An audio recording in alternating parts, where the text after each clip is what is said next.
So for those listeners in Europe, this is your special time. This is your special episode where what we decided to do, we were going to do a combined episode. We have UK, talk about Europe, talk about the US. And so actually, no, if I'm in Italy, I don't necessarily care what's happening across the Atlantic. I want to know what's happening in my country or where are the main markets within Europe. So we're doing this episode for you guys. And I've got the lovely Katie on the line. A good afternoon, Katie. Hello. Hello. Nice to be here. Nice to talk Finally. about Europe. I know. I We've know. played it a couple of times because poor old Katie's been a bit crock and sounding like a Dalek for a couple of days, quite croaky, but hopefully you're back on top form.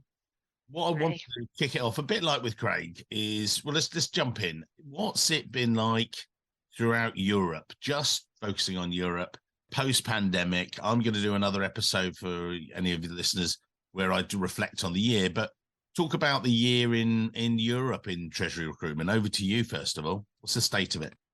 Europe was slightly delayed in the aftermath of COVID, but actually, right from the beginning of 2022, it's been very busy. I think as we've gone on during the year, there's definitely been pockets of regions which have been slightly busier for us. So, for example, the tail end of this year has been very much a focus on Luxembourg and Germany. The roles are out there in full force, and I think the competition is a lot higher. I think there's also a focus on the fact that there's obviously a rise in the cost of living. So this is sort of pushing more people to be slightly more open to listening to new opportunities, but obviously in turn they're making more conscious decisions before they sort of jump ship into a new position. When you say competition's been high, is that competition for candidates, or is that clients trying to, there are more roles around or more candidates looking, or is it a balance of both? What do you, well, if we go, let's talk junior levels. So junior levels across Yeah, Europe, what's the that level of the market been like? junior level of the market has actually been quite tough in terms of recruitment, purely because there's such a vast difference between what candidates want in terms of salary versus what clients are prepared to offer. And at the junior level of the market, there's a lot of roles out there, but there are a lot of candidates who are looking, and they seem to be inflating the salaries quite significantly. So a lot of the business that I've been working on has been on the junior level within Luxembourg. And you're looking at once where you used to be able to get somebody with sort of 3 to 5 years experience for around sort of the 70,000 mark. Clients are asking for 5+ years experience for 65,000, 70, but actually candidates now, because the competition is high, you're looking at dropping that experience level. You can only get somebody with 1 to 2 years experience who is open to moving for around 65,000 euros. So quite a jump and a significant increase over the last couple of years. We talked there. I recently went to the Dublin Treasurers Conference, and that brought on a lot of the time. And this is the influence again. This sort of, we've joked about flexible working. That 5 years ago, if someone had come in my office, I'd say, oh, do you embrace flexible working? Yeah, I do. Off you go. Get out. And it was like, now, we have to embrace it because it's been proven to be the case over 2 years of COVID. You don't need to be in the office 5 days a week, but there are still some clients saying, oh, we want to get the people back in, but it doesn't seem to necessarily have to be. How are you seeing that with the remote working thing versus, and then salaries? Do you think that if you pay a better salary, you're able to then get people to come back in the office, or what are your thoughts? It's an interesting one actually, because obviously you and I went to Eurofinance in Austria, and I was obviously having lots of different conversations with various levels of treasury professionals across various parts of Europe. One of the things that kept on coming up was around this whole working from home and remote working. Obviously, there is a consensus these days that actually to be in line with the competition and to be attractive to individuals, you have to offer that hybrid working policy of around 2 to 3 days working from home. However, what I've sort of found over sort of the last few months is that with this whole thing to do with cost of living and the rising cost of living, I'm finding that a lot more people are more open to going back into the office unless the company is prepared to either pay for or at least contribute towards their internet costs or their electricity costs in order for them to be able to work from home. So Right. that is now becoming a conversation around benefits, because for some people, it will work out cheaper to go back into the office than it would be to pay to work from home, but Yeah. they still want that work-life balance. At the junior end of the market, those junior individuals want to be back in the office because they like that social interaction. I know clients have sort of spoken to me about the fact that actually, in order to create the certain working culture within the business, there needs to be some physical presence within the office and within their teams. But there has been a lot of questions that were asked to me in Austria around, are clients looking now at subsidizing internet costs and electricity costs if they're asking people to do that hybrid working solution? And it's an interesting one, because then you do have to look at salaries and you have to think, well, actually, you're going to have to put the salaries up even further to be able to cover those costs if you're not having that as an active benefit. Yeah. So all of those things seem to be pushing those salaries up quite a bit. And, salaries, as we know, during COVID were very flatlined because no one was moving, nothing was happening. So it just seems that the 2 years that we were in COVID, nothing's moving. Suddenly, those 2 years of general kind of pay rises have all come in this year.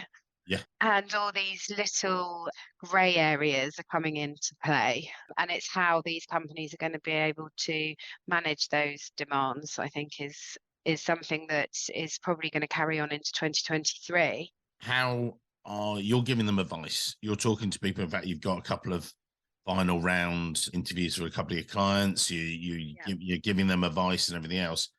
What advice are you giving them as we do move into 2023 with the Treasury job market? I think we're going to on the other podcast I'm going to talk about Treasury being not recession proof but recession resistant. Ups and downs and everything else. But where do you see it heading as we go into 2023? Is it all going to stop, or is it all going to really kick off again? Or what are your, again, what advice are you giving to people? I think they've just that they're going to have to be slightly reactive Right. to these different situations, definitely. I think, if we go back to working from home or remote working, whereas I'm sure Craig will probably tell you, and you've quite rightly said at the start of this, that in the UK, working from home was sort of an exception to the rule, whereas in Europe it's always been around. It's not been an exception. So I think actually the whole kind of balance, the hybrid working, will still remain in Europe. I think where the demands are going to be are on those extra benefits. And I've seen that in the last couple of weeks, actually, in regards to, if I go back to Luxembourg again, some of these bigger corporates are pushing boundaries in terms of benefits. So where standard holiday in Luxembourg was 25 to 26 days holiday, some of the larger corporates are now setting the trend and are pushing holidays up to between 30 and 34 days. Now, obviously, then you've got, regardless of people interviewing at big corporates or slightly smaller companies, they're still demanding the same level of holiday. So actually, some of my clients are having to have those internal conversations because they need to stay ahead of the curve in order to attract these people in. And I think that's just going to carry on into 2023. And you mentioned that there's been an influx of activity or a lot of roles coming through in Luxembourg, but you don't just cover Luxembourg, do you? You No, did we've some had work a lot. with, yeah. We've got What other regions have you been seeing? So there's Germany, which has suddenly come to life a lot in 2022. There's Amsterdam. We've done quite a bit of work in Belgium, France. So there are, we cover obviously the whole of Europe, but there tends to be sometimes a pattern. At the start of the year, there was a lot of focus in Amsterdam, and then it moved to sort of Belgium and then Luxembourg and Germany. So they come in waves definitely. Yeah, well, that's cool. And obviously, so it sounds like it's not stopping. You say it's just continuing to go? Yeah, Yeah. yeah, definitely. And I think it's across all levels. I mean, there hasn't been as much movement at the very senior level, but there's been a lot around sort of definitely at the junior level, mid management up to head of level. And I think a lot of people are looking at their structures for next year, looking at increasing the support at the junior level. There's been more people moving at the mid management to sort of head of level. I think, again, as some of the other questions I've had this year have been around businesses in different locations that are looking to set up treasury centres, and where in Europe is the best place to set up treasury centres. So, and we've just started to see, well, which you'll be able to back up because you've been there recently, more movement in Ireland. And that seems to be one of the locations for companies to set up treasury centres or relocate treasury centres to. It does, and I think falsely, salaries are being pushed up. And when I say falsely, I think it's because there's a lack of. When I went to Dublin, there were some amazing treasury professionals out there, but it was a very limited pool.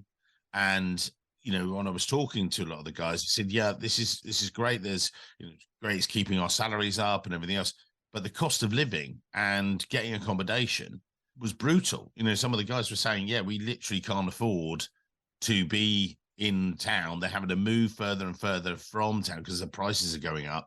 So it's sort of, yeah, the salary is that much higher. Yeah, but so's your everything, cost of living, but also rental and all the other bits and cost of travel and everything else. So in actual fact, it's, net, it's no real gain for some of them as well. Now, one of the things that was great was, talking to a lot of the people, and they were starting to say to me, what do I need to do? Now, the great thing was conversations, reaching out to us, sending us their, in fact, I got an email just beginning of this week where someone said, look, I'm happy. I was like, yeah, of course you're happy. That's why you're sending me a CV. Yeah, you're not that happy then. Yeah.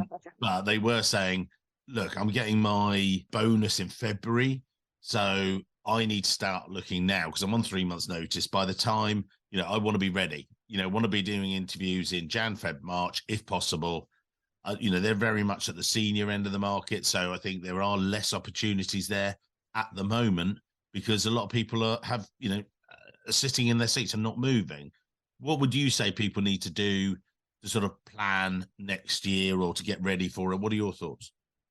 Well, I think if they are open to hearing about opportunities, they're the types of people that we do speak to rather than necessarily the people who are actively on the market. I think they need to obviously do our salary survey so they're aware of sort of where they're sat in treasurysalary.com. the Yeah. market. Yeah, that's where, so they can see where they're sat in the market And in Katie, terms of salary.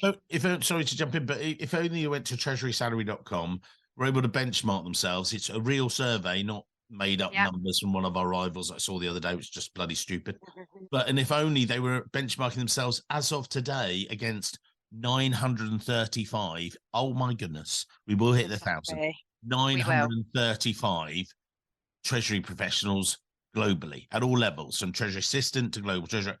It's amazing to get. I mean, I said to you that I should have got Craig doing it before because he's really taken this and taken it to the next level. So we're going to have 1,000 people doing our salary survey. That's insane. But as you say, so benchmark your salary by doing that. What else? Yeah. Sorry, I interrupted. What else we can do?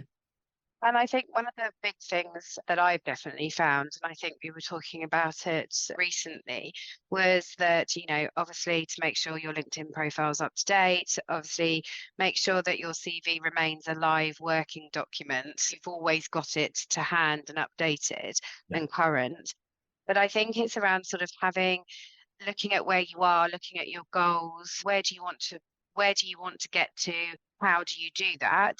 Obviously, without selling our services massively. Obviously, the podcasts that you do, Yeah. you can listen to top treasurers around how they've got to where they've got to in their careers, and you can see them where the stretch is.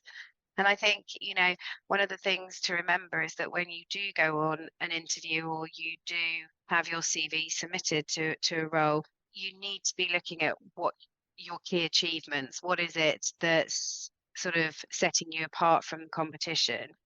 what makes you different. And that is very much around how are you adding value to your current business. And you just mentioning there about the podcast. So I'm doing another one, Reflections of the Year, but we've got some incredible people. We've got Severin Leblevenet from Aliaxis, John McAnulty recently of Richemont, Christian Ziedler from Bosch, Stefan Deal from SAP, Ben Helsing from P3, Lane Silverman, Andrea. These are incredible people. It's just really cool. So I'm just looking at And, it. Wow. and they just give you they're very transparent. They give you sort of insight around and they're all very different in terms of how they've got to where they've got to, but it gives you it. I think it makes you start to think about, actually, for me to get to that stage, this is what's missing. This is the goal that I need to set myself for next year, whether that's still within the company that you're in, or whether that opportunity, will only lie in a different company, in a different role. Again, for anyone listening today, if you go on there, just where do you come? Which kind of companies do you talk to in Europe? Well, we've got Equinor, we've got Merck, we've got Hitachi, we've got Medtronic, we've got ABB, we've got CETA. I'm just going through this. This is just bloody brilliant. Lane, who was ex-JTI, P3, SAP, Richemont, Aliaxis, and she was ex-Honeywell as well. Christina Bosch. Leading global corporates where you guys can really hear how they've got to theirs. So if you're at an earlier stage of your career or at later stages, you want to know what other treasurers are doing. Exactly as Katie puts it, it's brilliant there. And you've forgotten Wolfgang. Oh, he wasn't this year. He was. Yeah. Well, again, we're doing this massive campaign for Porsche, and again, one thing I think that you and I have found as well is, exploring, trying to get more, be very pro women. You're a lady, and we're trying to sort of look at that as a thing. What we notice, it seems to be underrepresented, a lot of ladies in the German treasury market. So we're particularly trying to help them make the next move, give people advice and everything else, because that's what we believe in. We want people to move onwards and upwards within their careers, as you say. So, you've got Wolfgang. He was back at episode, a year ago now, 2021. Episode 168 for anyone. We'll maybe put that in the show notes. So, any wrap ups? What else are we going to say to people to take it away? Because we want to keep these short and sweet. What are you? So register with us. Look at your LinkedIn profile. We'll give you advice. Yeah. Any other final takeaways? I think it's watch this space, really, because I think I don't foresee the European markets slowing down particularly. I think there'll be a lot more movement. I do think there's going to be a lot more focus on not just basic salary, but benefits. Generally, I think 2023 will be another good year.